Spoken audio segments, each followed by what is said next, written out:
OK. Bonjour à nouveau pour la suite de cet exercice.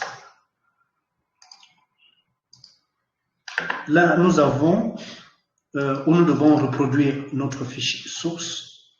Je rappelle d'abord que ce que j'appelle ici source, c'est la base de données que j'ai explicité tout à l'heure. On doit pouvoir la reconstruire. Bien, comme on n'a pas beaucoup, on ne va pas partir de zéro, mais on va reprendre un peu ce fichier, mais on va simplement éliminer, on va simplement le copier, et après on va éliminer toutes les parties qui ont des formules.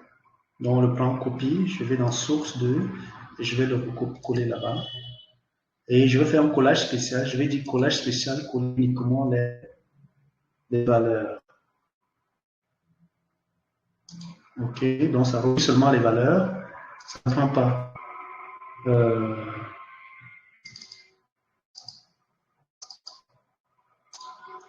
Et après, je vais voir qu'est-ce qu'on doit enlever.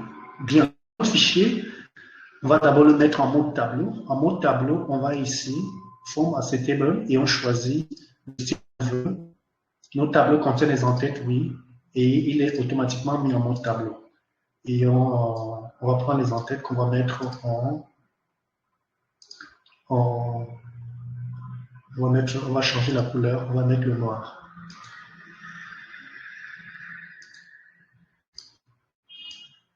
On va faire exécuter. Ok.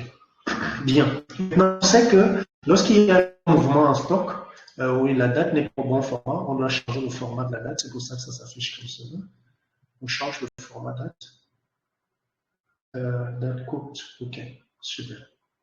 Maintenant, on sait que chaque fois où il y a une opération ici, on va renseigner la date. Et on va renseigner la date.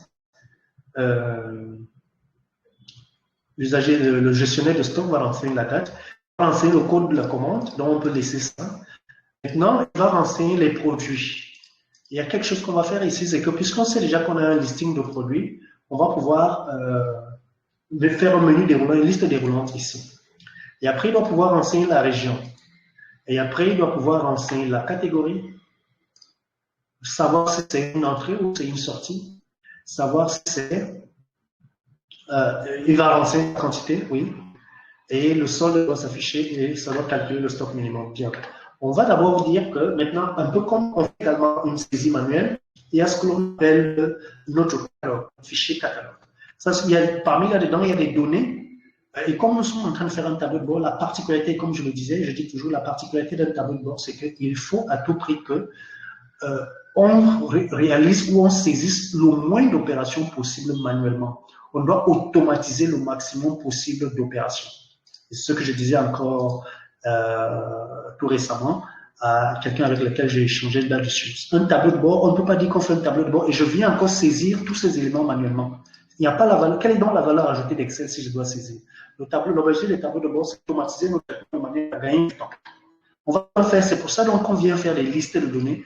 Les listes de données, c'est un peu comme notre catalogue, à partir desquelles on va prendre des valeurs répétitives qu'on va mettre dans notre fichier. Si nos listes de données, simplement reproduire, on recopie tout simplement et on va aller, on fait une copie dans mes listes et on vient coller ici. Coller, on peut faire un collage spécial où on prend simplement les valeurs. On a donc ça. Et également, on va le mettre en mode tableau, transformer en mode tableau. On le met également en mode tableau. Tableau contient des en-têtes, oui.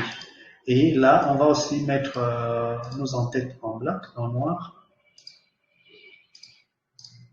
OK. Là, on a maintenant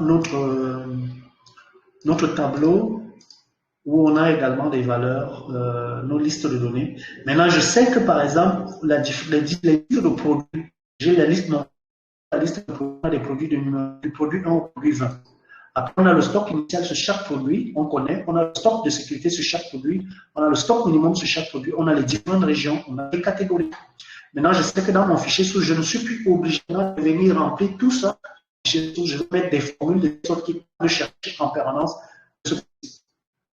Bien. Maintenant, comme je sais donc déjà qu'il y a un certain nombre de valeurs, comme ici, je dis les mouvements, soit c'est une entrée, soit c'est une sortie, je comprends déjà que ici, je peux mettre un menu, une liste déroulante.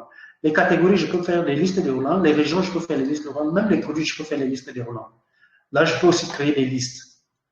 Sur les listes, je peux aussi venir ici pour ne pas avoir beaucoup travaillé. Je vais revenir ici simplement faire un copie.